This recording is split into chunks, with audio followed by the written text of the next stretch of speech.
me romance. Read me romance. Read me romance. Read me romance. You could take a look in a book, that's fine. Or you could sit back, relax, and unwind and read me romance. Read me romance. Welcome back, lady listeners. Welcome back, lady listeners. Thanks for being with us for another week at Read Me Romance. We have a brand new guest. We have Fortuna Lux with us this week. I say brand new guest like she's here. I don't know why I did that, but we have a brand new author. She hasn't been on the podcast before. Bring her out, ladies and gentlemen. But no, Fortuna Lux has brought us a book. We haven't had her on the podcast before, so she's a new to us author. And it's really exciting because the book that she has is so good. It's called Fake It Till You Feel It. And you guys are going to die. It's so good. It's so fun. Everything she writes is really fun too. I love her. So I can't wait for everybody else to check her out. This is her first time on the podcast, so this will be great. You guys are going to fall in love. And she's got tons of books in KU too. So before we do that, we're going to catch up for a little bit. And, hey, Mel, how's it going? It's going good. How's I was it going? actually thinking, I was like, the reason she's like announcing in wrong is it's actually been a few weeks since we recorded. Yeah, it's been a couple of weeks since we recorded. We had to pre-record stuff because your sister had a terminal illness that came to an end. So yes, but for yeah, I think really the past tough. 8 months, my sister came down with appendix cancer, which is really, really rare Mm-hmm. and extremely fast. Mm-hmm. So, but she lasted longer than they thought she would because she actually responded pretty well to chemo. But yeah, we lost her in hospice last week, and we knew it was really coming when she went over to hospice, and that's why I was like, I gotta record. I don't know. Yeah, we're like, we're gonna record everything ahead of time. We're gonna do all the work we need to ahead of time. I remember my mom, she worked home health care and did a lot with hospice and stuff. And she was like, if there's any silver lining to hospice and terminal illnesses, it's that most of the time you get time to say goodbye to people. And the fact that you can kind of like, talk to your loved ones and reach out and stuff before they're gone. So, and you have time to prepare. It's not like it's, a sudden thing. So, I mean, in a horrible situation that was really sad for everybody, it was at least you were given a little bit of time. It was kind of like a warning that was coming. So, yeah. But what I want to hear about is what this preacher said during the funeral. Because you voice texted me this and I didn't believe it. So I need to hear this whole story. So which I'm kind of thankful for, actually before my sister got sick, she turned kind of religious. Her husband is religious and his family is super religious. So she found religion right before this. So we knew that his family Hold on. How many years older is she? 4 years older than you? 4 years older than me. Okay. All right. Got you. Go ahead. So we knew his family was going to do the church stuff, and they did. And we get there, and this preacher gets up. And we're so terrible because I'd actually been holding it together. Like I was really torn up when everything really went down, but it seemed as the months took by, reality's kind of sunk in. So I didn't feel like I was super distraught at first, but I knew it was there. You know how you can feel something humming in your chest? Yeah. Yeah. And then I got mad at myself on the way to the funeral because I'm like, I'm going to fucking cry in here. After holding it together for months. Yeah. And not only the holding it together, it's that when one comes out you've been holding in so long, it's going to be bad. I've done this in the closet like a normal woman. Yeah, right? When I'm alone on the toilet. But anyway, so we get there, we see everybody, whatever, and they do the pictures and stuff, and I start to get choked up and cry. So I start to cry. And I'm like, which is normal. By the way, that's normal at your sister's funeral. It's normal to shed a tear. No, because I knew my dad, and my dad was going to lean over and hug on me. I just didn't want to bother anyone. You're like, everybody leave me. But then the preacher gets up there and he starts talking, and he says a few things about because we've got a little bit of dark humor. We love us some gallows humor. We're not, of course. It's good humor for us. It's how we are. But he kind of starts saying stuff that doesn't really line up with my sister. Yeah. And Izzy, which is the niece I raised when she was like 2 or 3, this was her birth mom. Mm-hmm. And Izzy was like, cocked her head over my way, like dead shot me in the eyes. Yep. I'm like, are these people fucking serious right now? But anyway, so that kind of like helped me like perk it up. But then this guy gets on a roll and he's like, I don't know, we get over to like Adam and Eve and God starting the world. And he said, and you know, God gave us free will and choice. And Adam took the apple when he knew he wasn't supposed to, but Eve did it first.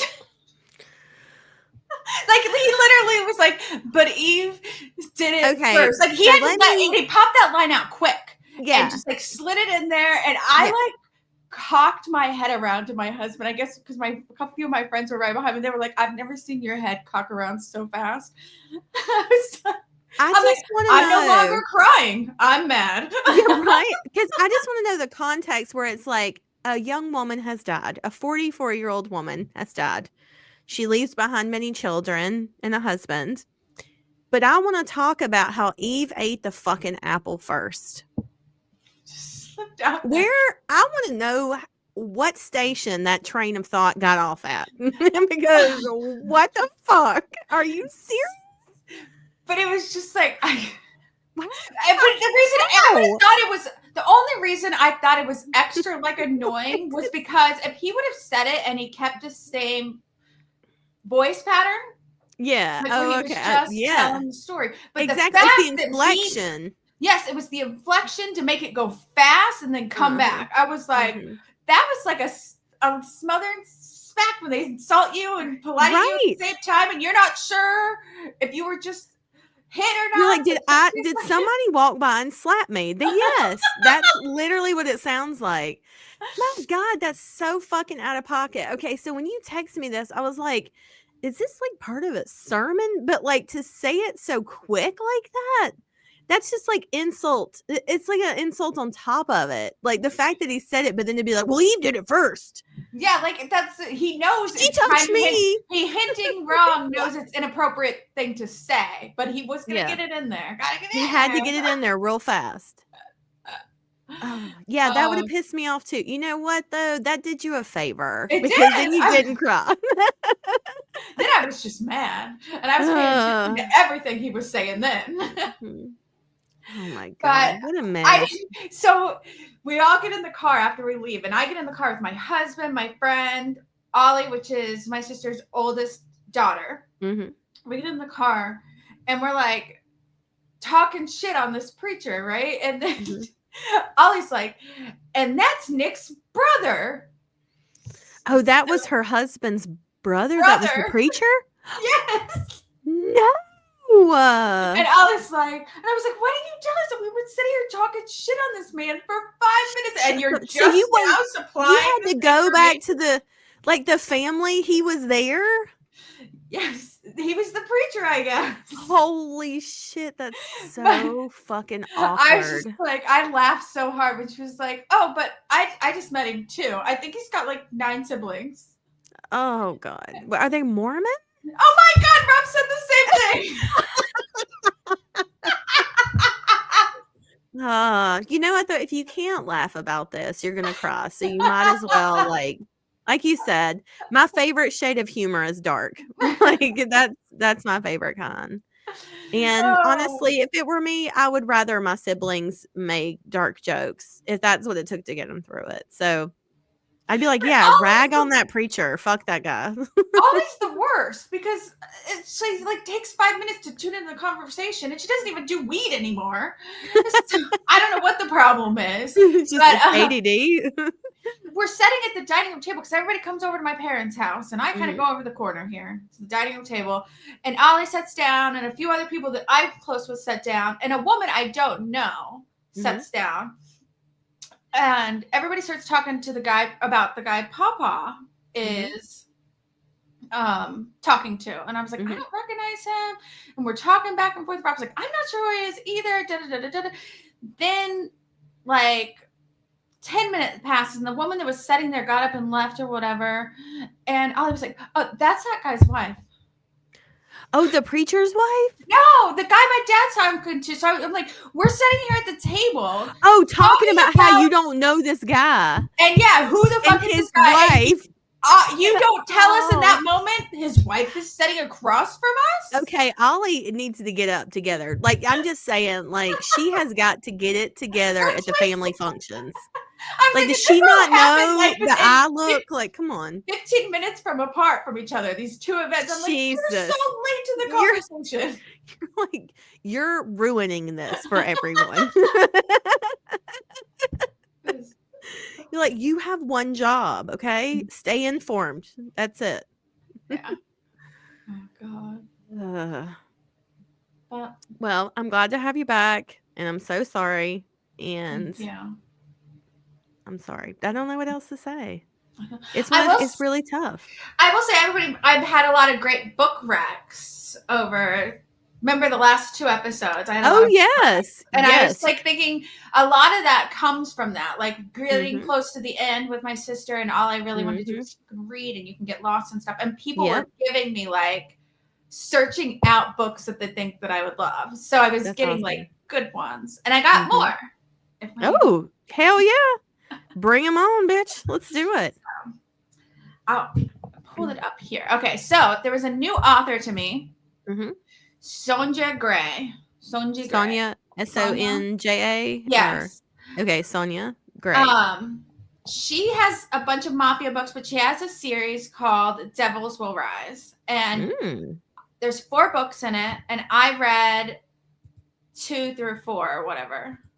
You didn't read the first one? I didn't read the first one because I might go back and read it. It was safe with exception because it was Dad's best friend. Oh, okay. So I don't think he'd seen her in a long time to where it kind of overlapped, and it's safe with exception. Like, he hadn't been a man whore. You don't hear about him with a bunch of girls, but clearly he's not a virgin. Yeah. And he's obsessed with her. I like that. I'm guessing that one's fine. But the other ones, I guess this is, sometimes I'm not a fan of when authors go to do the kids. Yeah. Like the hero and here, and then they go to do their kids. But this one, it didn't bother me because I never read the author, so they weren't really kids to me. But okay. I did love, I was like, they're young, and so they're intertwined. And so what you guys are going to love about this series is there's so many virgins. So many virgins. Going both ways. Okay. So many virgins. And it's a little ridiculous and over the top that these kids are getting into the mafia business. It's their family business. And, you know, some of them are friends before, and there's like suspense in the back. But the heroes are solid. Solid from top to bottom. So, and one of them, the one in the middle, let me see. Born into Chaos. It's the 3rd book. It's a secret baby. But get this. It's a backwards secret baby. He has a secret baby. How? Because he found a baby during his one of his hitman actions or whatever. So he has a secret baby. So he took it back with him. He was like, I don't know what to do with this baby. And he's like trying to hide it. And he's the heroine's bodyguard. And she's God, is that a baby? Okay, that sounds fun. So I was like, it's a secret baby, but backwards. That's amazing. I know. I was like, that's actually a good idea. But all right. Let me see what else I have here. Oh, I put them all up on my computer so I won't forget.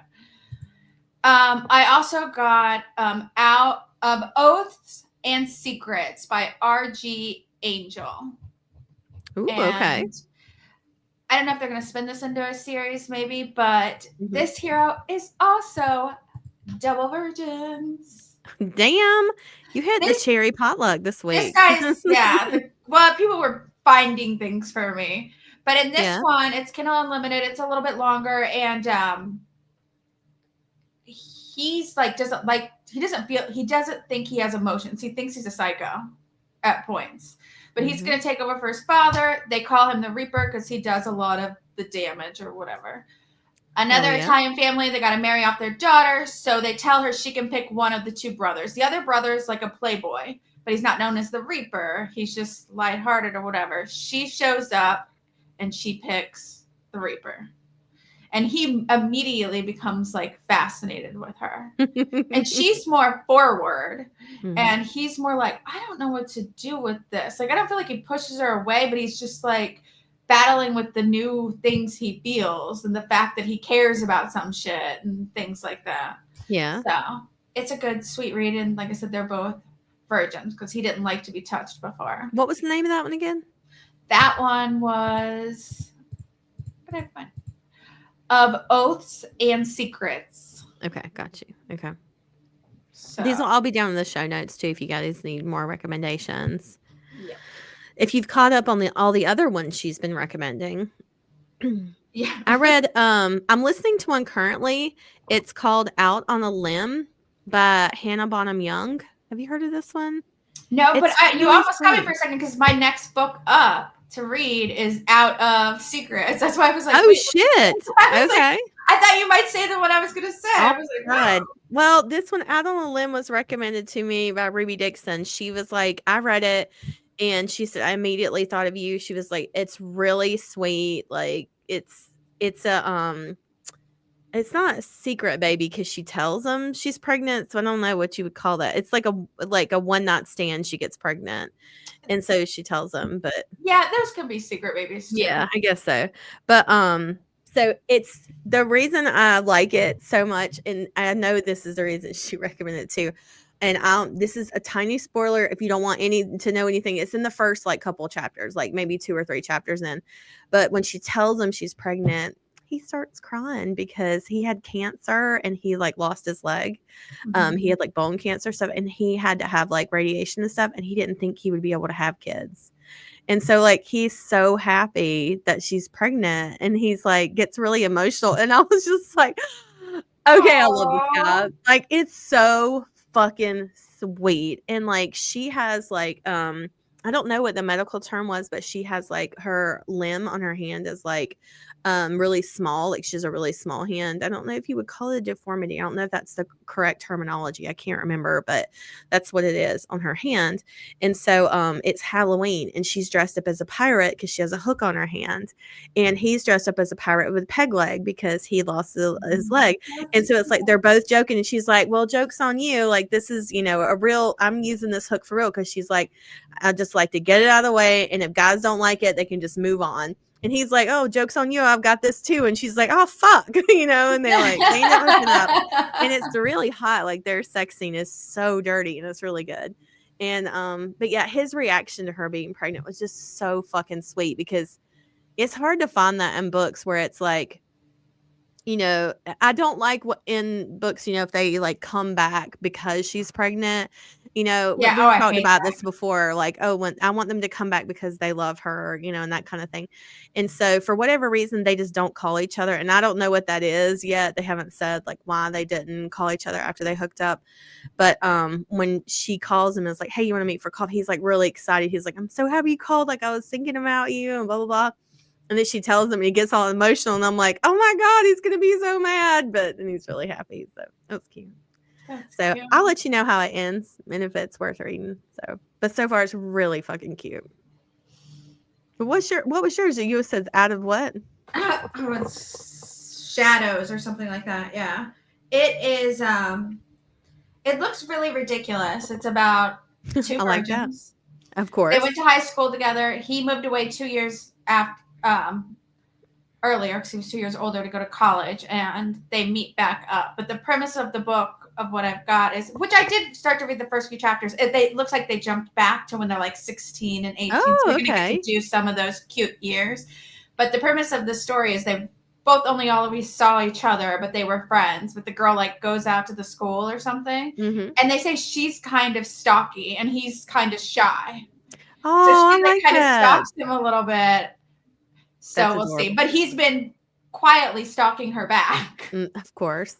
So who's this one by? Oh, I don't even actually. It's a brand new author. This is like their first book. Oh shit. It is Out of the Shadows by the name's. It's getting covered up on my Kindle. Sora Graves. Okay. I'll put it in the show notes. Okay. Okay, cool. That's a lot of good book recs. Yeah. Well, I haven't read it yet, but they're No. double virgins, and it says that it listed like sleep sex, like a Ooh. bunch of kinky shit. They said it's really dirty too. You have my attention. So, Oh my God. Okay, so I wanted to talk about, wait, did you have any more book recs? Hold on. no, I'll that's stop. it. Okay. Well, I was going to ask you, what did you think about the book title that I suggested today? Yeah, I thought that was funny. So it happened because again, Ruby Dixon, she sent me this thing and she said, this reminds me of an Alexa Riley heroine, and it was a link to a house, and inside the house it was like all these bright colors. It was like pink and purple and green and like the whole color palette on the inside of the house, and there was furniture everywhere, and every room it was like no floor space, no wall space, Oh like my God. everything was overly decorated, but it was all like bright colors. And she was like, this is like an Alexa Riley heroine's house. And I was like, oh my God, what if a heroine made this furniture and it was like awful and it was really ugly or tacky or something, but the hero was really shy and didn't know how to ask her out, so he just kept buying the shitty furniture and filling up his house with it. And so I was creating that doc today because I was like, Mel will want to write this. This is silly. It's cute. Like, this will be a fun book to write together. And I put on there, I was like, it needs like a pun name, like something fun. And I was like, something maybe with furniture. And I was like, oh my God, we should call it Sofa King Cute. Like, that's what we should name this book. And I was like, this is solid gold. Sofa King Cute. I just went with it. I thought about it. I seen your text when I woke up. That's what I woke up to. Yeah. My big block of text. I was like, hear me out. I've got this idea. And I want to call it So Fucking Cute. And we need to write like 10 of these. She's like, okay. So you were like, think about it. haha reaction. So I thought I did the chapter. So did you really? Oh my God. That's so exciting. Okay. Yeah. So it's in there. Awesome. I can't wait. It's ridiculous. God. Okay. All right. Well, I didn't realize you'd written, so I'll have to go look tomorrow. Yay. I'm excited to try it out. Okay. Let's talk about Fortuna Lux now that we have talked about everything else that's possible. So, Fortuna Lux is a real-life queen of steam, an unapologetic provocateur, spinning wickedly erotic tales for readers who crave love stories with a dark and daring edge. Known for crafting dominant, dangerous heroes and strong, sensual heroines who bring them to their knees, Fortuna doesn't just write about pleasure. She understands it. Her stories are an intoxicating mix of power, passion, and peril, designed for those who like their romance as untamed as their imagination. When she's not weaving tales of sinful seduction, Fortuna can be found perfecting her rope work, exploring the great outdoors, and tending to an ever-growing collection of houseplants. She believes in fearless exploration, both on and off the page, and thrives in the company of fellow romance rebels who embrace the unconventional. It's fucking badass. That is a badass blurb. Like 10 out of 10, knocked it out of the park. That was amazing. Like I said earlier, the book you're going to listen to today is called Fake It Till You Feel It. You can get this in ebook now, and it's going to have bonus content as well, which I love when authors do that. So, she said listeners might be interested to know that the Kindle Unlimited version of Fake It Till You Feel It, it has an extended edition of the audiobook featuring bonus scenes that introduce characters who later appear in Ava After Midnight. And Ava After Midnight is her newest release. It comes out this Friday on Kindle Unlimited. It was inspired by a viral SNL skit with Domingo. I think that's the one with Pedro Pascal when he's in it. I'm pretty sure that's the one she's talking about, which is hot. She said, if you're looking for another book release or series to tie into Fake It Till You Feel It, I'd recommend Ava After Midnight and Obsessed. Let's see. That one, Ava After Midnight ties directly into Fake It Till You Feel It through the bonus scenes in the ebook version. If you enjoyed this one, you'll love seeing how all those stories connect. So make sure you grab those. You can find Fortuna on Twitter and Instagram. She's at author Fortuna Lux. And also she has another pen name that she writes under. And I'm going to have to try to say this right because it's so cool how she did it. But it's Memo is the first name, Memo. And the second name is Rabble, Rable. So it's Memorable is the name. I know, which I think is really neat. That's super clever. So memorable stories. They are portals, intricate, immersive, and unapologetically dark, inspired by the boundless lore of Dungeons and Dragons, the emotional chaos of The Sims, and the mortal quandaries of Fallout. Memo crafts worlds where choices have weight and consequences bite. A lover of rich storytelling, Memo thrives in narratives where reality bends and nightmares bleed into waking life. Whether weaving eerie psychological horror, twisted devotion, or brutal adventure, every tale is an invention to step into the unknown, is an invitation to step into the unknown and see what survives on the other side.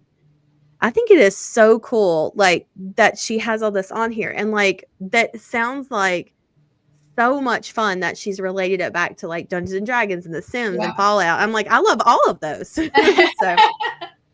that's really cool. Like, she's got a ton of books in KU as Fortuna Lux, but if you want to, like, have something that's more like adventure, like, this sounds, like it's in the same vein too, which sounds really cool. So make sure you check all that out. And I'll read you the blurb too for Fake It Till You Feel It, since we're about to listen to it.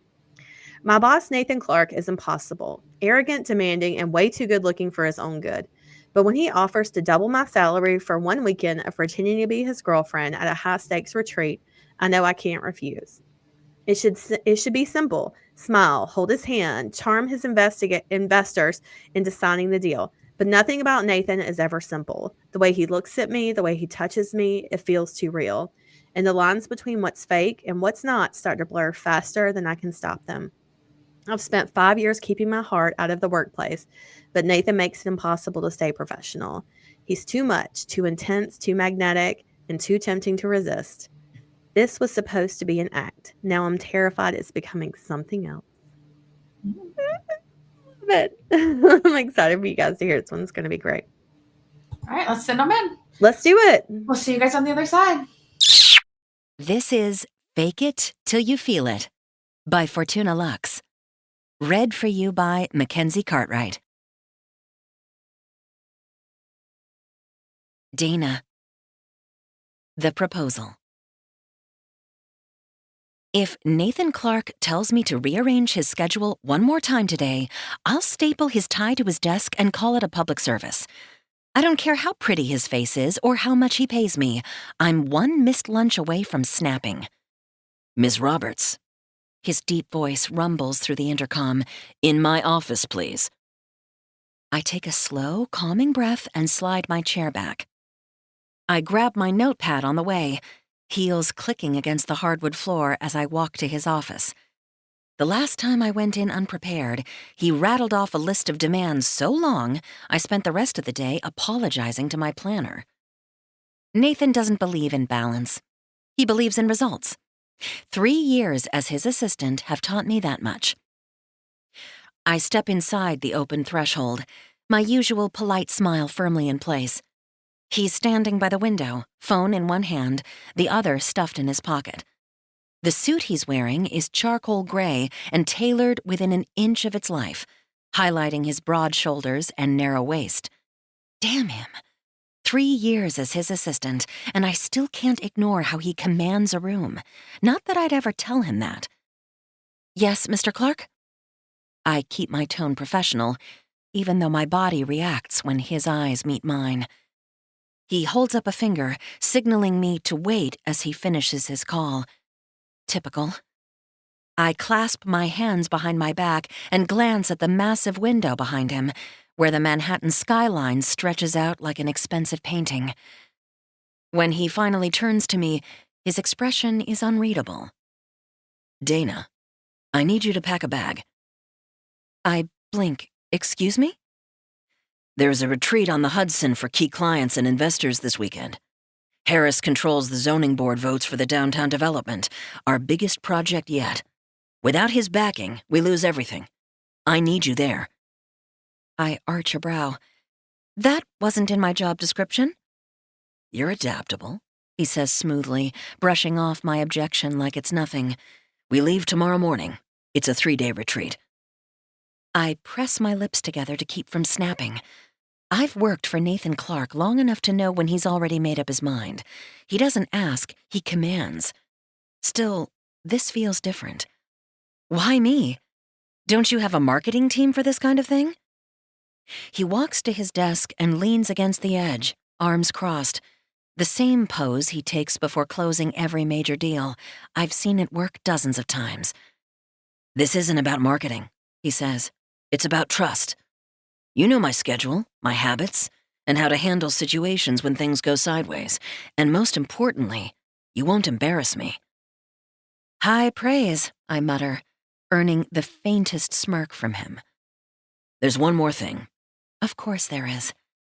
I raise a brow, waiting for the other shoe to drop. The client values family-friendly environments. Harris is old school. Believes single executives are too focused on work to be trusted with legacy projects, which means you won't just be my assistant this weekend. You'll be my girlfriend. My brain screeches to a halt. I'm sorry, what? You heard me. No, I'm pretty sure I didn't, I say, crossing my arms, because it sounded like you just told me to play pretend for some crusty old investor. Nathan's jaw tightens, and for a second, I see the cracks in his perfect facade. He's not crusty, he's conservative. And yes, I need you to play the part. Without this project, everything we've built for the past 3 years stalls out. He needs to see me as someone with stable values. I stare at him, incredulous. Let me get this straight. You want me to drop everything, follow you to some fancy retreat, and pretend to be your doting girlfriend? For 3 days? Exactly. Have you lost your mind? He sighs, running a hand through perfectly styled hair. Look, I know it's unconventional. Unconventional? I cut him off. It's insane. What makes you think I'd agree to something like this? Because I pay you well, he says simply. And because you're the only person I trust to pull this off. He's arrogant, yes, but he's being sincere. He's never dragged me into anything this ridiculous before. Then again, Nathan Clarke doesn't do anything without a reason. If he's asking this of me, it means he's desperate. Desperation looks good on him. I shake the thought away and straighten my spine. This is highly unprofessional, Mr. Clarke. Even for you. I'm aware, he says, but this deal could make or break us. I can't risk bringing someone else. I need someone who knows me and knows how to think on their feet. The idea of spending an entire weekend pretending to be his girlfriend is absurd. He's my boss, for God's sake. My demanding, insufferable, maddeningly attractive boss. Do I at least get a bonus? I ask dryly. His lips twitch like he's trying not to smile. I'll double your salary for the weekend. And you can call the shots when it comes to boundaries. I'll keep things professional in public. Hand-holding, maybe a kiss on the cheek. Anything more is your call. Tempting. Too tempting. I glance at him, studying his face for any sign of hesitation. There's none. Nathan Clarke may be a control freak, but he's not a liar. If he says he needs me, he means it. Fine, I say finally. But if you cross a single line, this arrangement is over. Understood? Understood. I shake his extended hand, feeling the heat of his palm against mine. His grip is firm, but not crushing. His thumb brushes over the back of my hand briefly, the faintest hint of hesitation that makes my stomach flip. Good. I'll pack a bag. I turn to leave, and a small, traitorous part of me wonders if he's imagining what this weekend will be like. I know I am. Nathan. The gamble. Sure walk out, heels clicking like a countdown to my sanity. Dana Roberts, sharp eyes, quick wit, and the only person who's ever told me my tie collection was a crime against fashion. On her first day, no less. She's everything I shouldn't want, but I do. And now I've just convinced her to spend an entire weekend pretending to be my girlfriend. Brilliant move, Clarke. I lean back against my desk, exhaling sharply. This is risky, but I'm out of options. The downtown development would change everything. Luxury retail, high-end residential, the kind of project that builds empires. But Wallace Harris sees single men as liabilities, not visionaries. Dana solves that problem. She's polished, articulate, and knows how to handle difficult people. I've watched her talk down angry board members and charm potential investors. The way she challenged me just now, most people would have nodded and said, "Yes, sir." Not Dana. She made me work for it. That's exactly why I need her. I sit at my desk, flipping open my laptop, but my focus wavers. 3 years of watching Dana manage my life with ruthless efficiency, and I've noticed how distracting she could be. Get it together, Nathan. This weekend is about securing Harris's support, about proving I can be more than the ruthless developer he thinks I am. The intercom buzzes. Yes? Just confirming, Dana says, her voice crisp but slightly exasperated. we leave at 8 a.m. sharp tomorrow, correct? Correct. Should I bring anything specific? I smirk. Just your best impression of someone madly in love with me. There's a pause, and I can practically feel her glare through the line. I meant the client briefing, Mr. Clarke. The intercom clicks off sharply, and I laugh under my breath. She's going to make this weekend hell for me. I probably deserve it. I arrive at her apartment building at exactly 7:57 a.m. Dana's punctual to a fault, so I'm not surprised when she's waiting with a small suitcase in hand. What does surprise me is how she looks. Gone is the buttoned-up assistant. In her place, dark jeans that fit perfectly, a fitted jacket, and fresh curls framing her face. The woman could make a paper bag look sophisticated. I step out to greet her, taking her suitcase. Good morning. Morning. She replies, slipping into the passenger seat without another word. Once we're on the road, the silence between us is almost comfortable. She's scrolling through her phone, probably triple-checking every detail of the weekend. I grip the steering wheel, forcing myself to focus on traffic. So, I say, breaking the quiet. Ready to play the role of a lifetime? She lowers her phone, giving me a skeptical look. You mean play your loving, devoted girlfriend? Exactly. She snorts. Lower your expectations, Mr. Clarke. I'm not much of an actress. I disagree, I say lightly. Remember last month's board meeting? You convinced Thompson I was in Dubai when I was actually nursing a hangover. Her lips twitch, but she doesn't smile. That was different. This is a challenge. A mistake, she says firmly. This whole thing. Terrible idea. Probably. Then why are we doing it? Because the company needs this, I admit. And I can't do it without you. That catches her attention. She looks at me, really looks at me, like she's trying to solve a puzzle. Deceit is dangerous, Mr. Clarke. So is crossing the line. But here we are. When we arrive at the marina, a gleaming yacht dominates the view, the kind of ostentatious display that screams old money. Harris doesn't just have power, he flaunts it. Dana steps out of the car, her gaze flicking between the yacht and me. Please tell me I don't have to share a room with you. I grin. Would it be so terrible? She gives me a look that could freeze hell. Yes. Relax, I say, grabbing her suitcase. The suite is big enough that you'll hardly notice I'm there. We board, and a staff member escorts us to our suite. Dana's sharp intake of breath when she sees the room almost makes me laugh. Polished wood floors, king-sized bed with crisp white linens, private balcony overlooking the water. Harris knows how to impress. There's only one bed, she says flatly. I set her suitcase down, part of the act. Her eyes narrow. You're enjoying this too much, Mr. Clarke. The formality makes me pause. You realize you can't call me that this weekend, right? Unless you want Harris thinking this is some kind of workplace harassment situation. A flash of something crosses her face. Annoyance? Amusement?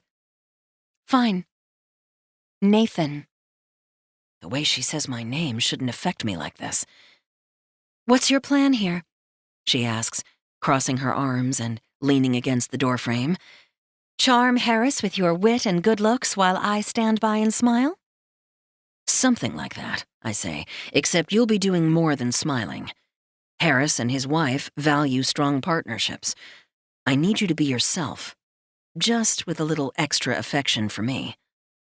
Affection, she repeats, her voice dripping with sarcasm. Think you can handle that? She steps closer, her gaze locking with mine, and suddenly the room feels too small. Let's get one thing straight, she says quietly. I'm here because you asked me to be. But if you push me too far, I'll walk. And I don't care if it costs you this deal. Her words hit like a challenge, and damn if I don't respect her more for it. This is why I chose her. She never backs down, not even from me. Noted, I say. She steps back, giving me one last look before turning toward her suitcase. Good. Now get out so I can unpack. I leave the room, my pulse still racing. This weekend is going to be interesting. Dana. Playing pretend. Morning sun streams through the yacht's dining room windows as I sit across from Wallace Harris and his wife Eleanor. Nathan's hand rests on my knee under the table, a gesture that feels both possessive and reassuring. So, how did you two meet? Eleanor asks. I freeze, but Nathan's hand finds mine under the table. Dana actually turned me down for a promotion, he says, surprising me. Said she wouldn't take a job she hadn't earned. I catch his meaning. He's using a real memory, twisting it just enough. Nathan spent the next 3 months trying to prove I had. Office romance? Eleanor's smile widens. How scandalous. Not exactly. Nathan cuts in, his thumb tracing circles on my skin. I fought it for a long time. Professional boundaries and all that. But Dana? He looks at me, his expression softening. She's impossible to resist. My heart stutters. He's good at this. Too good. And now? Harris asks, his shrewd gaze assessing us. Now I can't imagine my life without her, Nathan says simply. The conviction in his voice makes my stomach flip. After breakfast, I escape to the balcony, needing air. The Hudson stretches before us, sunlight dancing on the water. I hear Nathan's footsteps behind me. You okay? He asks quietly. Fine, I lie. This is harder than I expected.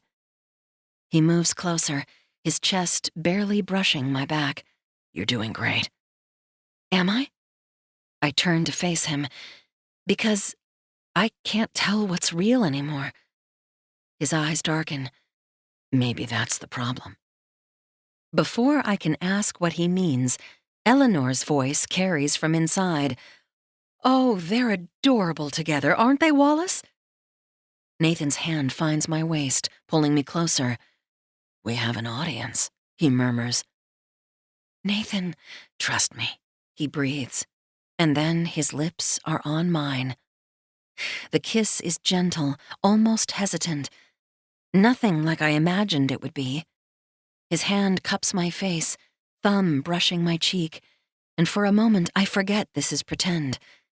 When we break apart, his expression is unreadable. Harris is watching, he says roughly. Right, I manage. The deal. He steps back, something flickering in his eyes. The deal. But as I watch him walk away, I wonder if either of us still believes that's all this is. The lies feel heavy on my tongue, but the truth might be even harder to swallow. I spend the afternoon avoiding Nathan, using work as an excuse. There are calls to return, meetings to schedule. My regular job doesn't stop just because I'm playing girlfriend. But evening finds us together again, this time at a formal dinner on deck. The table settings could fund a small country, and the guest list reads like a who's who of New York real estate. "Nathan tells me you're the backbone of his operation," Harris says, swirling his wine. I feel Nathan's eyes on me. I just keep his calendar organized. "She's being modest," Nathan cuts in, his hand finding mine on the table.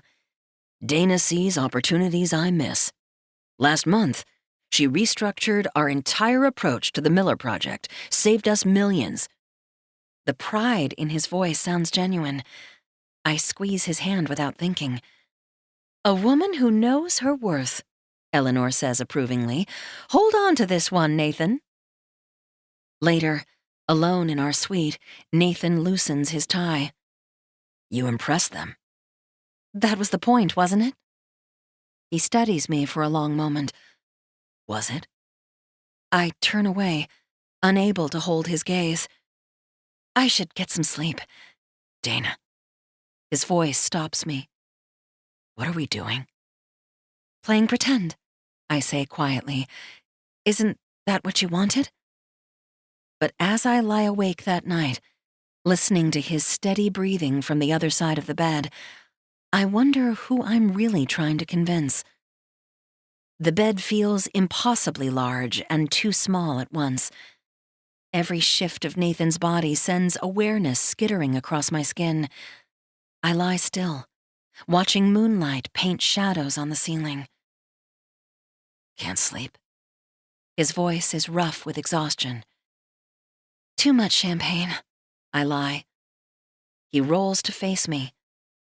In the dim light, his usual sharp edges look softer. "Dana." "Don't." I close my eyes. "Whatever you're going to say, just don't."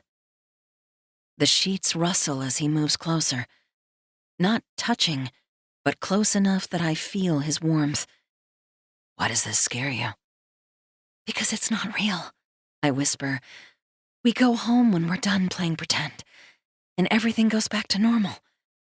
His hand finds mine in the darkness. "What if I don't want normal anymore?" My heart pounds. "Nathan." "Get some sleep," he says quietly, but he doesn't let go of my hand. I lie awake long after his breathing evens out, our fingers still intertwined, wondering how pretending turned into something that feels dangerously real. Nathan. Faking it. Dana's side of the bed feels too close. I lie on my back, staring at the ceiling, every shift of her body pulling my focus like gravity. She's still, her breathing steady, asleep or pretending. The sheets carry her scent, vanilla and jasmine, warm and sweet. Every inch of me feels tight, like a live wire sparking in the dark. My fingers curl into the mattress. "You're fidgeting," she mutters. "You're awake," I reply, shifting to face her. Not close enough to touch, but close enough to feel the heat between us. "Unfortunately. What's your excuse?" "Too much on my mind."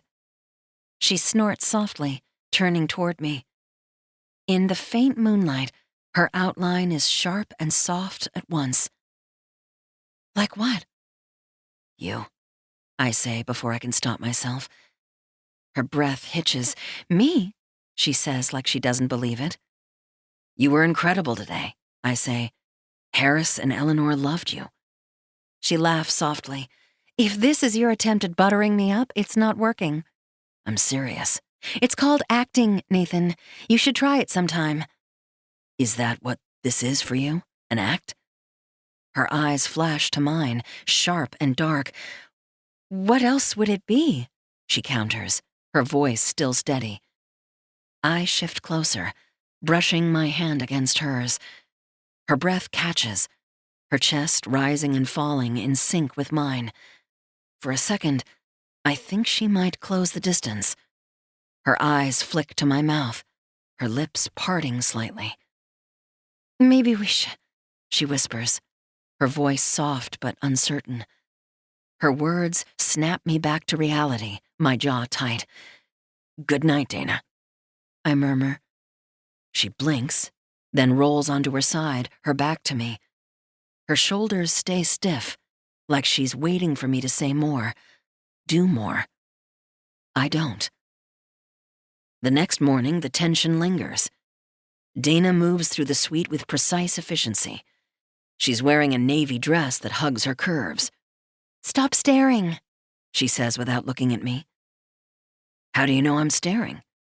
"Because you always are," she mutters. "Do I make you nervous?" Her hands falter. "No," she says too quickly.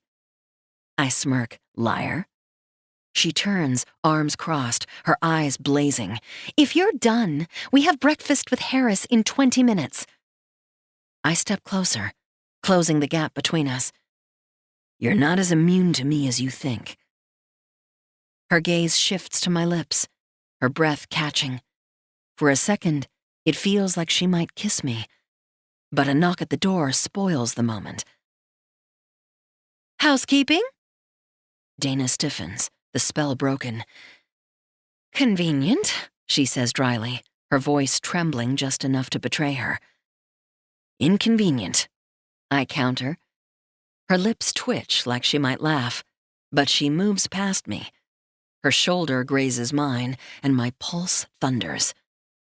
When the maid leaves, Dana turns back, her eyes sharp. "Love of my life?" she asks, arching a brow. I grin, just selling the act. She snorts, "You're impossible." "And you're irresistible," I counter. Her breath catches, and for a moment she's frozen. Then she shakes her head and storms out, leaving me frustrated and fascinated. I follow her, my pulse still pounding. Things just got more interesting. The retreat's activity center is alive with chatter and laughter when we arrive, a mix of couples bonding over games and activities. A giant whiteboard announces the day's event, Couples Trivia Challenge. Dana pauses, her brow lifting slightly as she reads it. "This should be fun," I say, my tone light. "For you or me?" she replies, her lips twitching in a smirk. "We make a good team," I say, tugging her gently toward the sign-up table. "Think of it as a way to keep up the act." Dana sighs dramatically but doesn't resist. A staff member hands us a small tablet, and we're seated among a crowd of eager couples. The first round of questions appears on the screen. "What is your partner's favorite dessert?" Dana reads aloud, glancing at me. "This should be easy." "Chocolate mousse," I answer confidently. She arches a brow but taps it in. "Am I wrong?" I ask.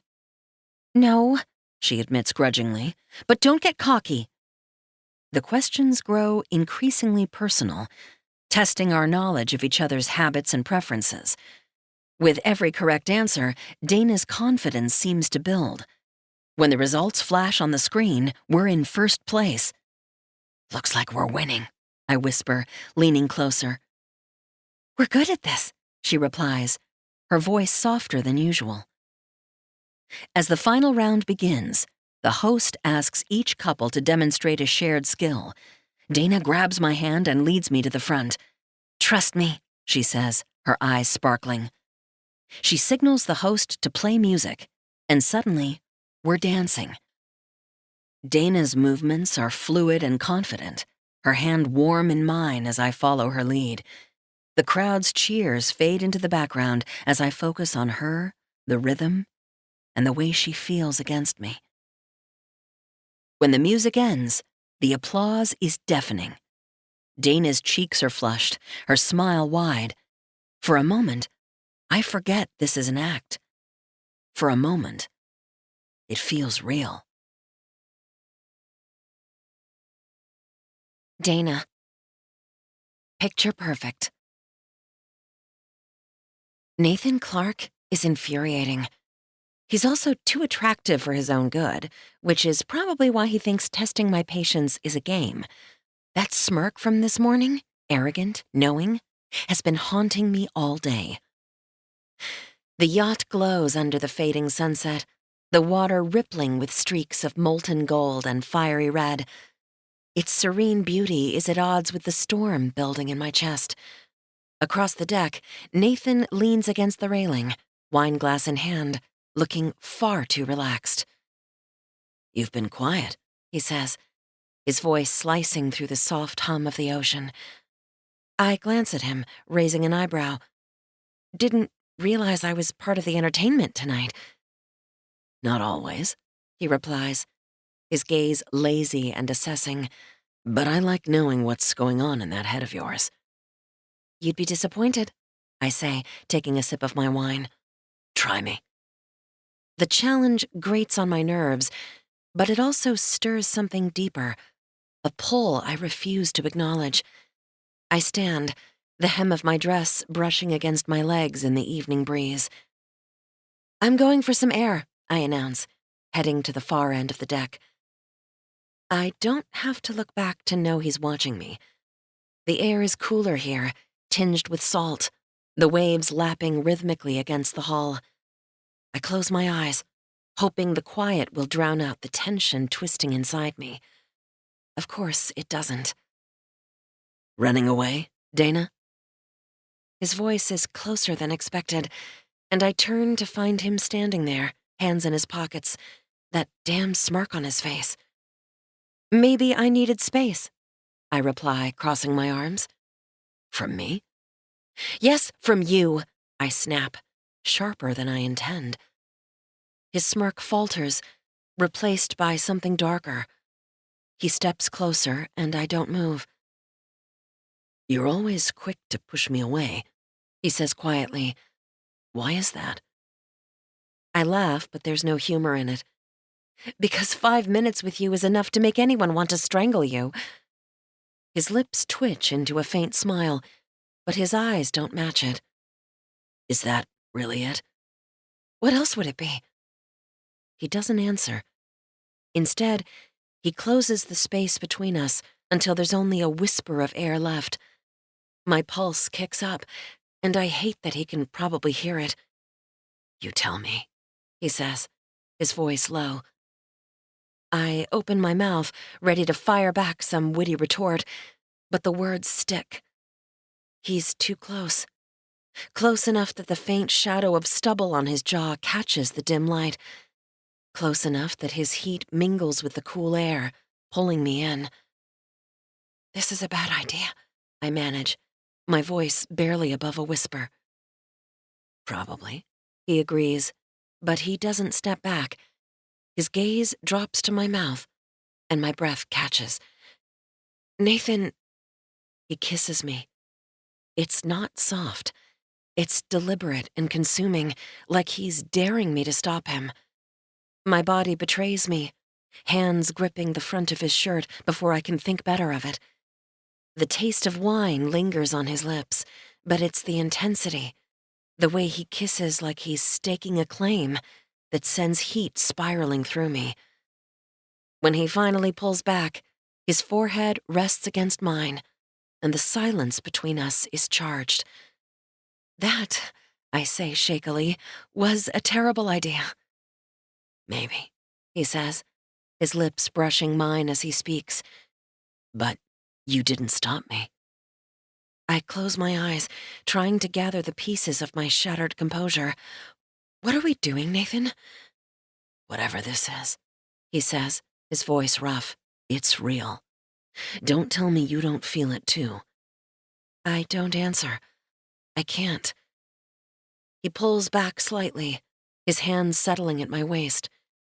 I hate how much I miss the warmth of his lips against mine. "Dana," he murmurs, softer now, almost unsteady. "Tell me to stop, and I will. But if you want this—" His words trail off, heavy with unspoken meaning. I should say no. I should walk away and pretend this never happened, but the way he looks at me, like I'm the only thing that matters, makes it impossible. I hate you, I whisper, but there's no venom in it. He smiles, his thumb brushing my lip. I know. This time, it's me who closes the gap. Frustration, tension, and something deeper crash together as I kiss him. It's raw and electric, a spark and a release all at once.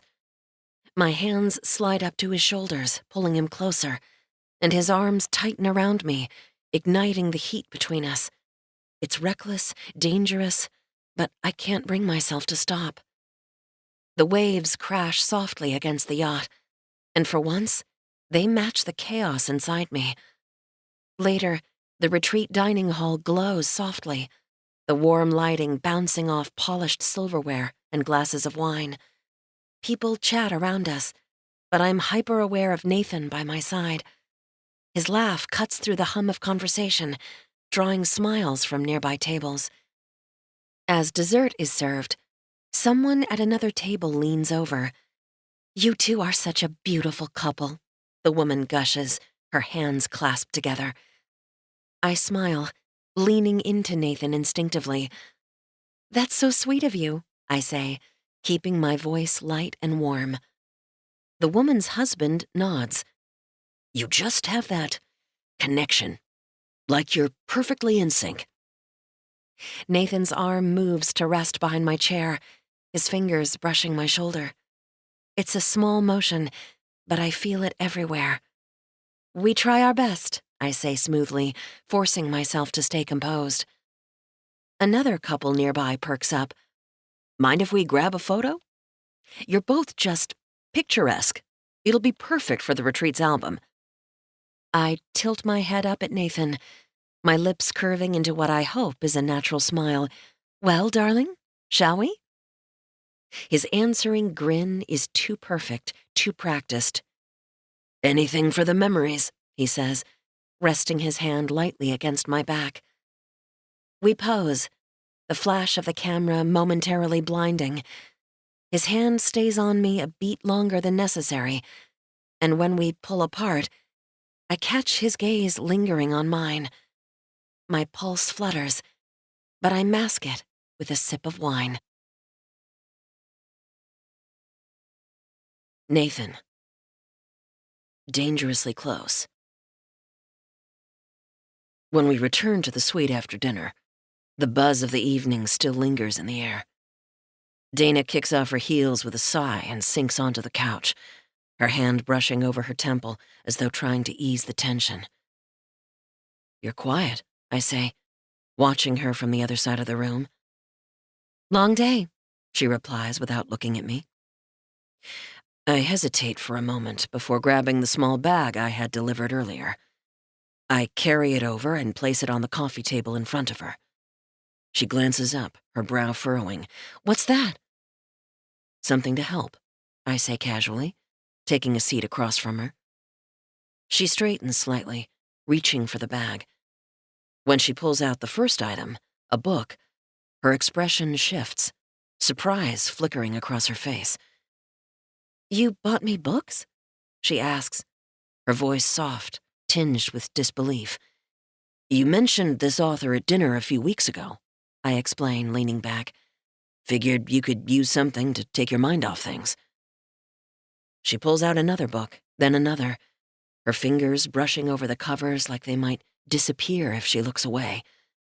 "You had these overnighted?" she asks, glancing up at me. "Seemed important," I say, shrugging lightly. For a moment, she doesn't say anything. Then, setting the books carefully on the table, she looks at me with an expression I can't quite read. "You're impossible," she murmurs, but there's no sharpness to her tone. "Is that how you thank your boyfriend?" I tease, letting a grin pull at my lips.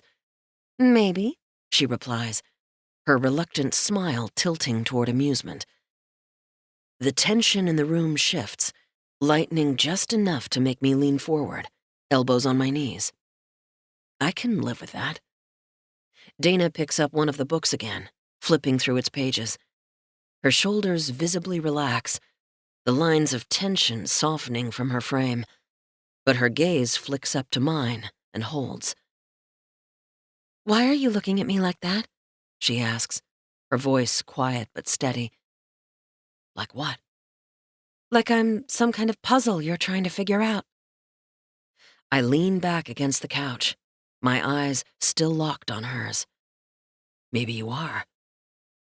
"Nathan," she warns, but there's a softness in her voice that betrays her. I move without thinking, crossing the small space between us and sitting beside her. The air shifts again, thickening with something unspoken. Her book is still in her lap, but her attention is entirely on me now. "This is a bad idea," she says softly, but she doesn't move away. "Probably," I agree, my voice low. The space between us disappears as I cup her face gently, tilting her head up. Her breath catches, her lips parting slightly, and then I'm kissing her. It's different this time, not hurried or interrupted, but deliberate and consuming. Her hands find my shoulders, then my chest, her grip firm as though she's trying to hold herself steady. Before I know it, I've pulled her into my lap, her jean-clad thighs bracketing mine. The kiss deepens, her body grinding against me, and it's all heat and friction. A tangle of desire neither of us can seem to stop. My hands grip her rocking hips, guiding her movements, and the sensation is maddening, deliciously torturous. Her fingers tug at my hair, her breath coming in short, uneven gasps against my mouth. Every sound she makes, every shift of her body, sends all the blood to my rock-hard cock, drowning out reason. "Nathan," she whispers, her voice raw, shaky, half a warning, half a plea. The way she says my name undoes me. For a moment, I'm sure I'll let us crash through every boundary we've set. But then reality punches through the haze, sharp and unwelcome. I pull back slightly, resting my forehead against hers as we both try to catch our breath. Her hands stay on my shoulders, her weight still pressing into me.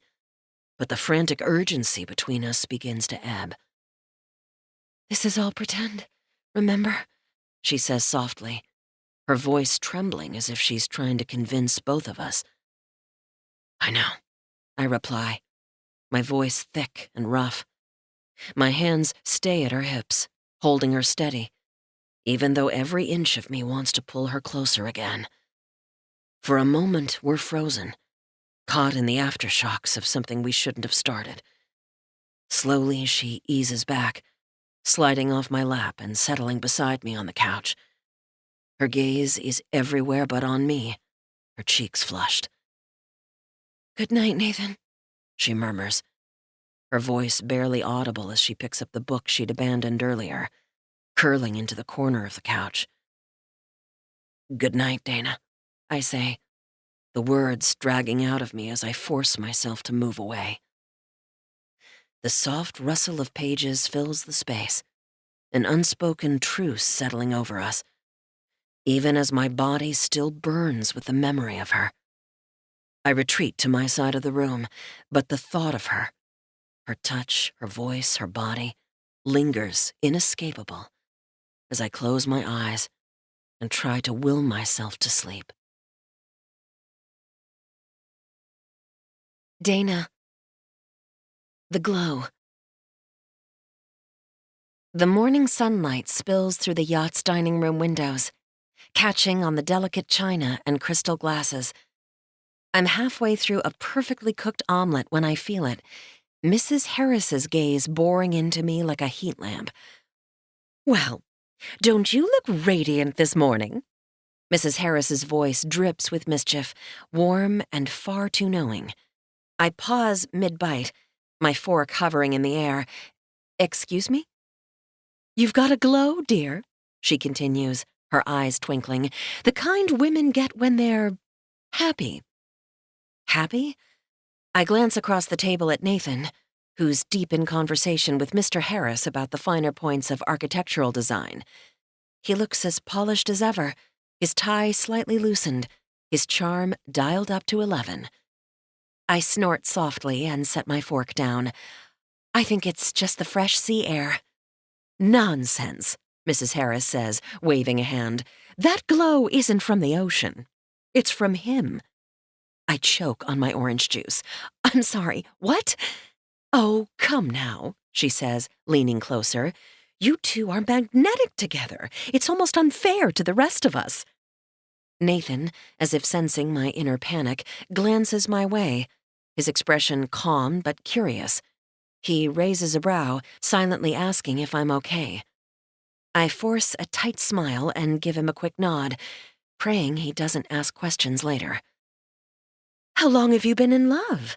Mrs. Harris asks, her tone conspiratorial now. I laugh nervously, fidgeting with my napkin. I wouldn't call it love. It's more complicated than that. She hums thoughtfully, as if I've just confessed a secret worth analyzing. Complicated is often another word for passion. I don't have a response to that.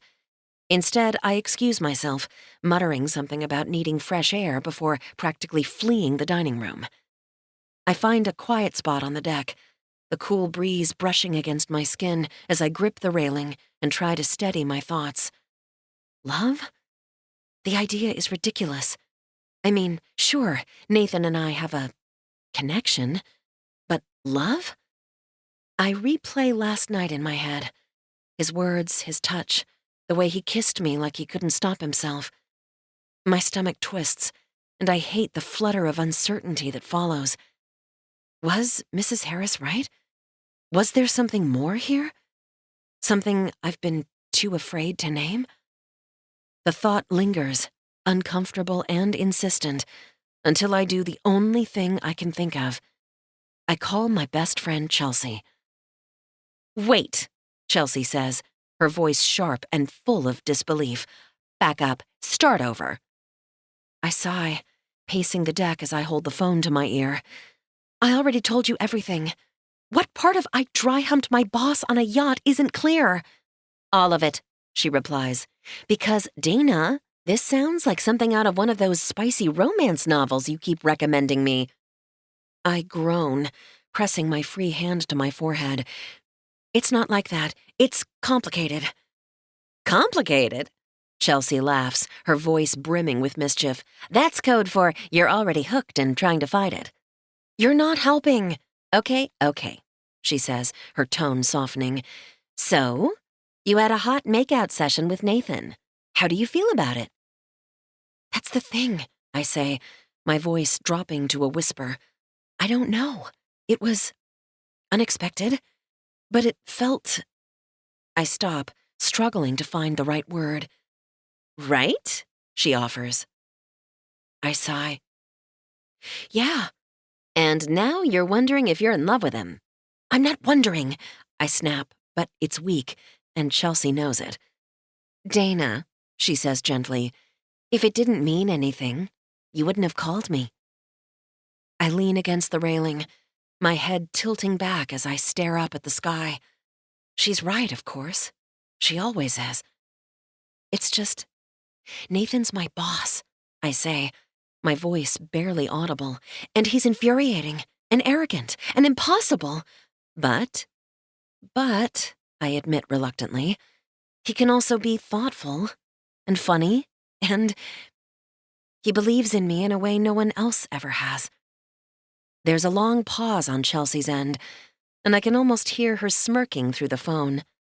Sounds like you've got it bad. I groan again, dragging a hand down my face. I don't know what to do, Chels. First of all, she says, her tone teasing now, stop panicking. Second, figure out what you want. Do you want to keep pretending this is just a work thing? Or do you want to see where it goes? The question hangs in the air, heavy and unanswerable. I'll think about it, I say finally, though even as I say the words, my mind is already spinning in 1,000 different directions. You'd better, Chelsea says, and for the record, I'm rooting for you too.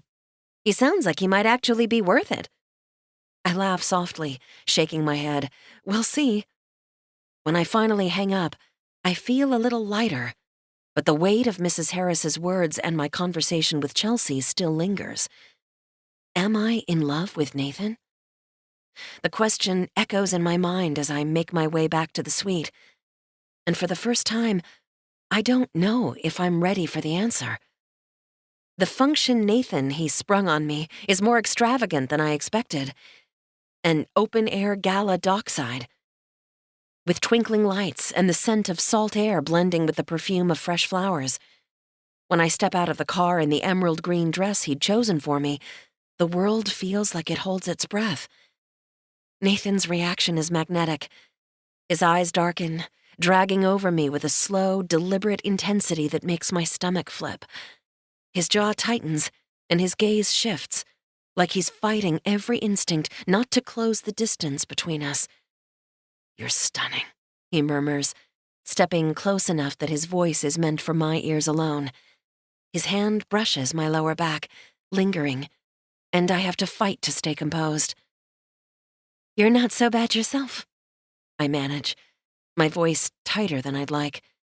He's in a sharp black suit, perfectly tailored, and the confidence he exudes should be illegal. The gala is a glittering whirlwind, champagne flowing like rivers, laughter lacing every corner, and music wrapping around us like a tangible force. Nathan's hand is a constant at the small of my back, an unspoken claim that sends shivers of awareness through me, his touch both grounding and electrifying. Care to dance? His voice dips low, curling around me like a promise. Or should I carry you there and save us both the trouble? I glance up at him, narrowing my eyes. Is this part of the act? Not entirely, he replies, his lips curving into a smirk. Before I can argue, he takes my hand and leads me to the dance floor. Nathan Clarke is devastating on the dance floor. Each step feels like a claim, his hand a branding heat that sears through the fabric of my dress. His gaze doesn't just lock on mine, it holds me captive, pulling me deeper into a world where nothing exists but us. You're good at this, I admit grudgingly, my voice softer than I intend. I'm good at a lot of things, he replies, his tone dipping lower. Nathan. Fuck it. The music thrums through the air, a pulse that seems to sync with the heat pounding in my chest. She's close, too close, but I can't bring myself to care. Dana's hand rests in mine, her fingers delicate but strong, while my other hand anchors her at the waist. Her dress clings to her. The way it moves when she sways is nothing short of hypnotic. This started as an act, a carefully constructed charade to seal the deal with Wallace Harris. But Harris's words from earlier, about focusing on family, echo in the back of my mind. Right now, nothing about this feels fake. And for the first time, I wonder if I've been playing the wrong game entirely. She tilts her head up, her eyes locking with mine, and for a moment, the world falls away. The crowded gala, the endless chatter, even the music, it all fades into the background. All I see is her. And I'm losing control. Her lips part, a hint of hesitation mixed with an unspoken challenge that leaves my pulse racing. Instead, she just looks at me, her expression caught somewhere between curiosity and something deeper, something darker. My grip on her waist tightens, pulling her closer. Her breath catches, and the sound sends a bolt of heat straight through me. Nathan, she whispers, her voice a mix of warning and invitation, the kind of tone that makes surrender feel inevitable. The weight of pretending presses down on me like a vice, and for once, I don't want to carry it anymore. And that's when I decide. Fuck it. I've spent days being anything but professional. while convincing myself that I can handle being close to her without crossing the line. But every glance, every touch, every second I spend with her makes it harder to ignore the truth. I don't want to pretend anymore. Dana, I murmur, my voice rough and edged with need. Tell me to stop, or tell me you want this as much as I do. Her eyes widen slightly, but she doesn't pull away. Instead, her fingers tighten around mine, her body leaning into me almost imperceptibly. She starts, but the words falter, replaced by a shaky exhale. That's all the permission I need. I lower my head, closing the last bit of space between us, and capture her lips with mine. The kiss isn't just a release, it's a revelation. Urgent, consuming, and shattering. It feels like it's rewriting every unspoken rule we've lived by. She responds instantly, her hands sliding up to grip my shoulders as she presses herself closer. The feel of her against me, the taste of her, is more than I'd ever let myself imagine. And it's not enough. I want more. I need more. The music swells, but it's nothing more than a faint backdrop to the storm roaring between us.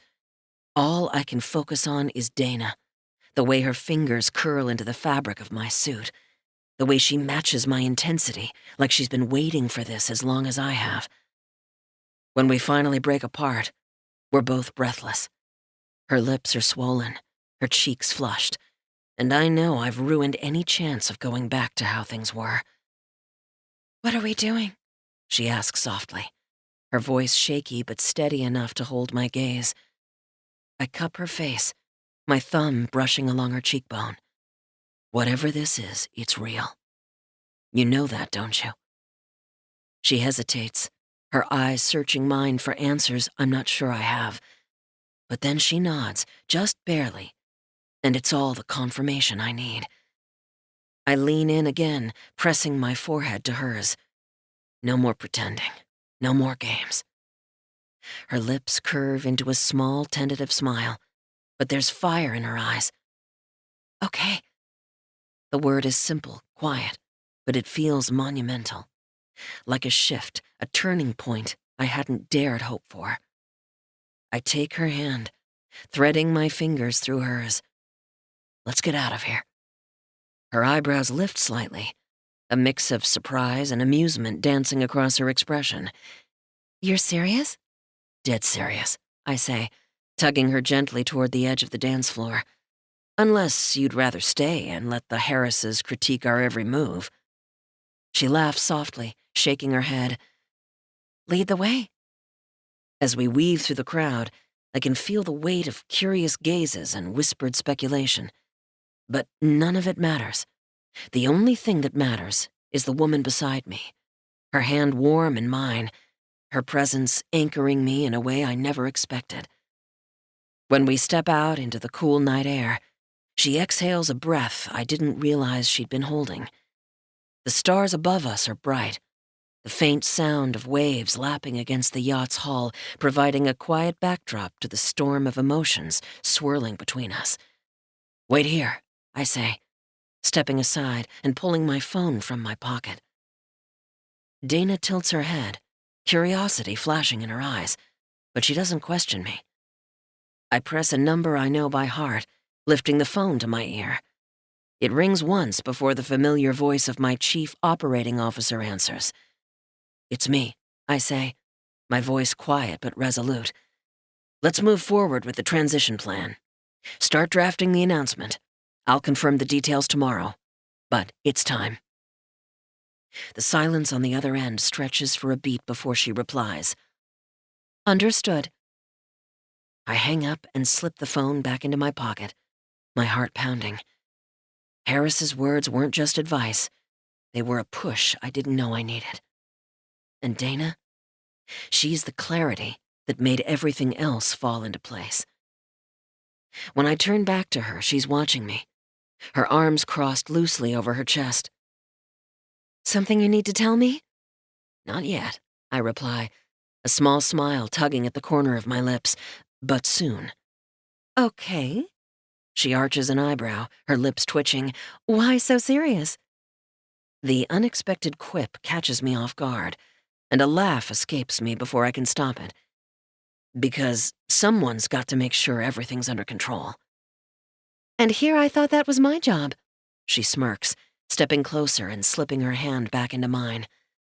The warmth of her touch is grounding, even as my thoughts swirl with the changes I've set in motion.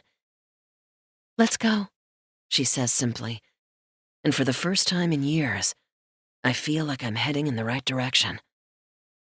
The cool night air wraps around us as we step onto the yacht, the distant glow and music of the party onshore casting a surreal backdrop to the tension simmering between us. Dana's hand is still in mine, her steps slowing as we near the railing. Her skin glows under the moonlight, her breath catching as she glances at me. I can't hold it in anymore.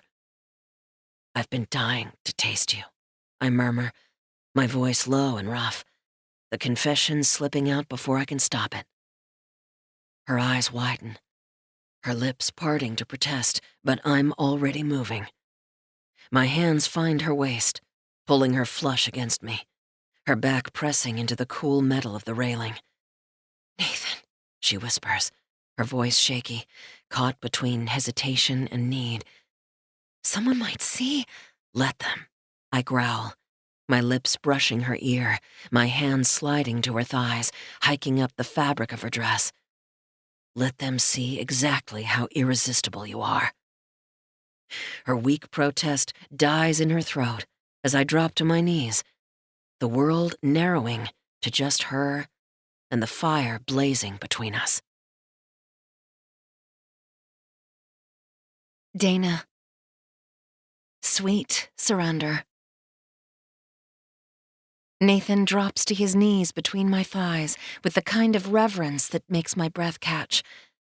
The cool night air contrasts sharply with the heat rolling off my body, and I grip the yacht's railing so tightly my knuckles ache.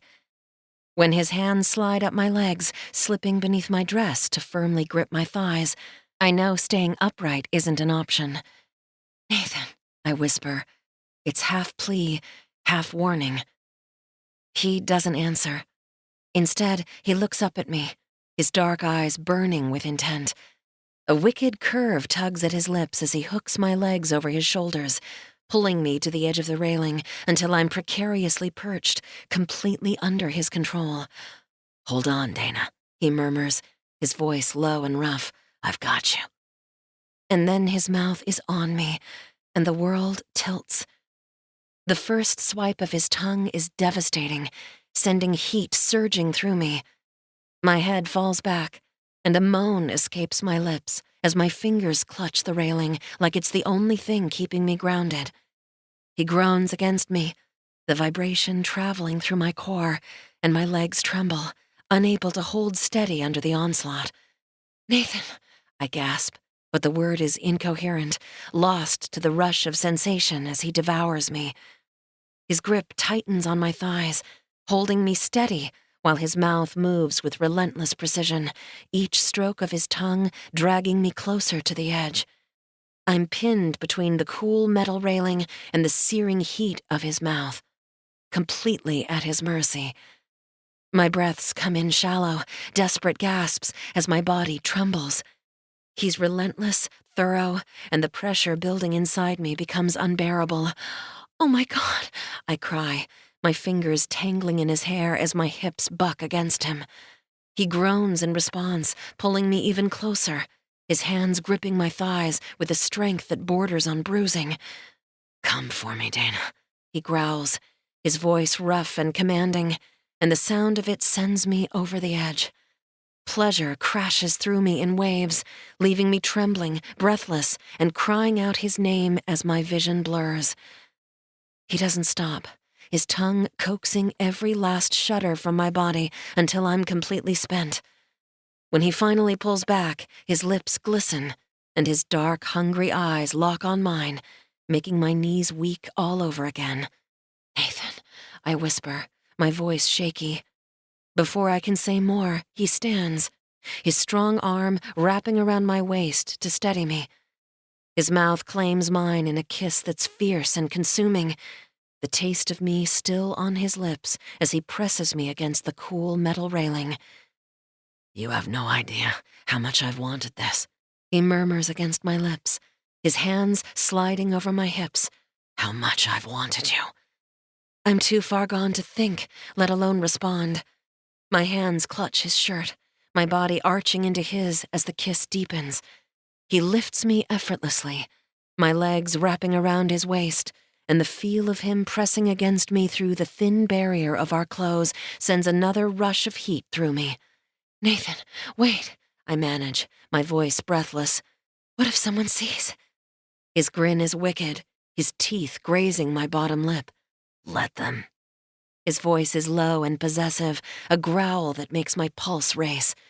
"I want them to see who you belong to." The words ignite something reckless in me, drowning out every warning in my head. But before we can go further, he pulls back, his breathing ragged as he rests his forehead against mine. "Not here," he says, his voice tight with restraint. "Let's take this somewhere private." I nod, unable to find words, and he carries me below deck with a determination that leaves no room for doubt. When the door to the master's suite closes behind us, he's on me again, his hands and mouth igniting a fire that consumes every rational thought. I don't hesitate when his hands guide me to kneel in front of him at the bed's edge. His gaze burns as he unbuckles his belt, the sound sending a thrill of anticipation through me. His thumb brushes over my lip, and his voice drops, dark and rough. "Open, Dana. Now." I obey, my lips parting as he slides into my mouth, filling me with a deliberate slowness that makes my pulse race. His groan is deep, his hand tangling in my hair as he begins to move, his hips setting a rhythm that's demanding and intoxicating. "That's it," he growls, his voice strained. "Good girl." The weight of him, the way he takes control, is electrifying, and I meet his thrusts eagerly, lost in the moment. His groans grow rougher, his control fraying as he pushes deeper, fucking my face with a frenzied pace. When he finally pulls back, his release spills over my chest, hot and possessive, leaving me breathless. Nathan cups my jaw, his thumb tracing my cheek as he leans in, his voice rough with promise. "Now, you're mine, Dana. All of you." Nathan doesn't give me a chance to catch my breath. He lifts me easily, turning me to face the mirror across from the bed. My reflection stares back, mascara-stained cheeks, lips swollen, eyes wide with anticipation. Behind me, Nathan's hands grip my hips, his body a solid wall of heat pressed against my back. "Look," he murmurs, his lips brushing the shell of my ear. His voice is low, dark, threading through me like a live wire. "See how beautiful you are." I meet his gaze in the mirror, my breath hitching. His hands slide up, pushing the straps of my dress down my shoulders. The fabric slips away, baring my skin to the cool air and the intensity of his stare. His mouth trails after his fingers, kissing and nipping along my neck and shoulder, leaving a path of fire in his wake. "Nathan," I gasp, my fingers gripping the edge of the dresser for balance as his hands roam lower, tracing every curve like he's memorizing me. The reflection captures everything. The sharp line of his jaw, the flex of his hands against my skin, the hunger burning in his eyes. He grips my thighs, lifting me onto the bed and positioning me so the mirror still reflects every angle. My chest rises and falls, my body trembling under the weight of his gaze. He sheds his shirt in one fluid motion, the hard planes of his body making my pulse race. "Eyes on us," he orders, his voice rough with possession.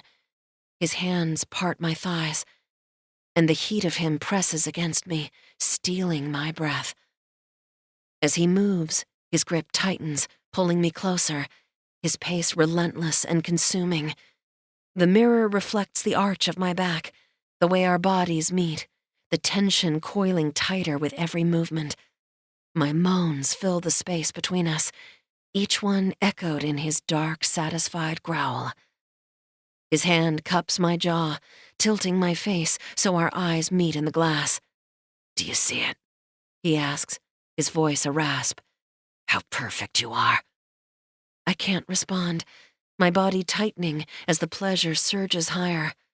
His grip on my hip shifts, guiding me, pushing me closer to the edge until I shatter, the reflection of my release burning itself into my mind. Nathan's own control snaps, his rhythm faltering as he groans my name, his hands anchoring me to him as he finds his own release.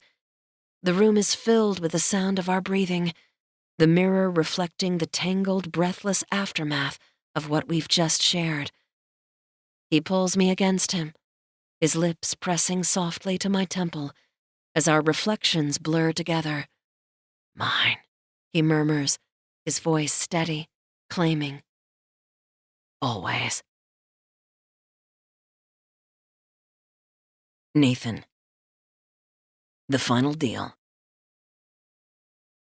The morning air carries a quiet serenity as Dana stands at the yacht's railing, her hair catching the early sunlight.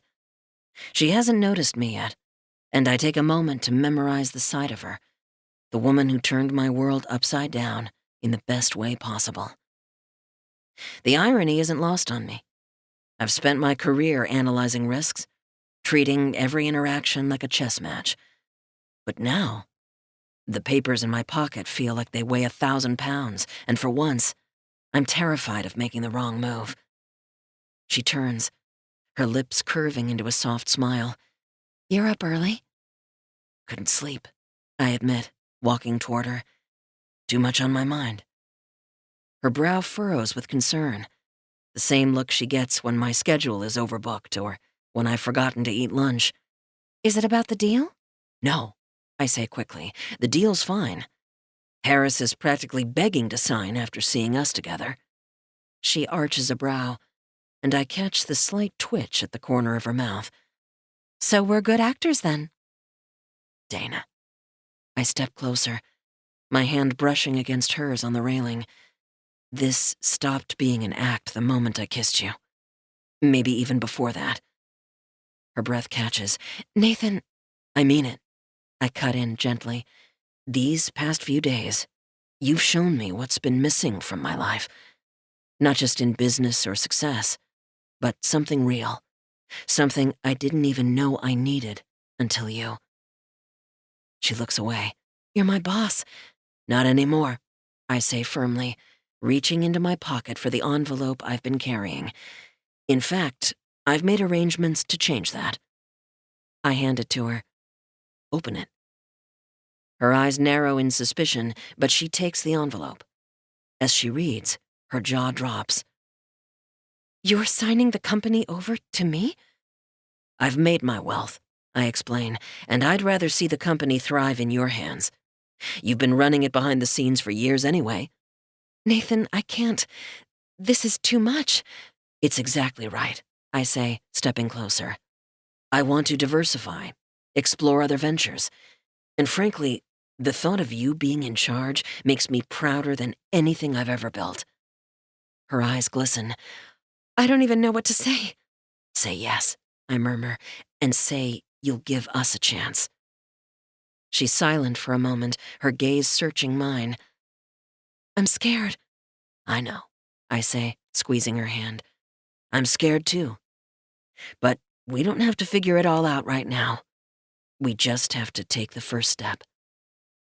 She surprises me by leaning in, her lips brushing mine in a kiss that feels like both a promise and a surrender. When she pulls back, her cheeks are flushed. "You're impossible." "And you're irresistible," I counter. "Seems like a good match to me." "Fine. Let's see where this goes. But if you start micromanaging our relationship, I'm out."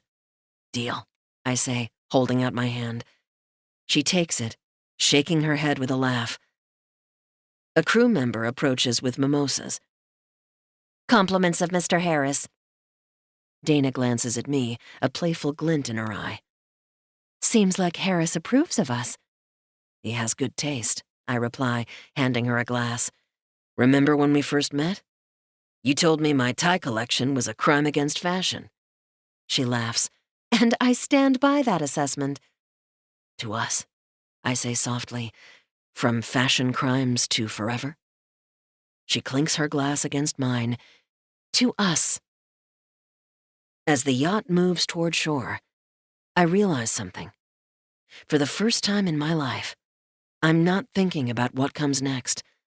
I'm not calculating risks or planning contingencies. I'm just here, with her, ready to see where this takes us. And I can't wait. This has been Fake It Till You Feel It by Fortuna Lux. Read for you by Mackenzie Cartwright. Welcome back. Welcome back, lady listeners. Thank you so much to Fortuna Lux for getting us Fake It Till You Feel It, for allowing us to play it on the podcast. Thank you. It was awesome. And make sure, like I said earlier, make sure if you liked what you listened to, make sure you check out Ava After Midnight. It drops on Friday. You can get it in Kindle Unlimited. And make sure you get the Kindle version of Fake It Till You Feel It. It's got bonus content and stuff in it. And we'll have everything with Fortuna and all her awesome stuff. We'll have it down in the show notes along with Mel's recommendations and stuff from earlier. So that is it for this week. Let's see what we have up next week too while I'm thinking about it. Next week we have May Adler. Oh my god. I know. This is Mel's Gonna girl. get dirty. Yes. A Taste of His Angel. She's gonna bring that back to us. So all right, that's it. All right, tell them what to do.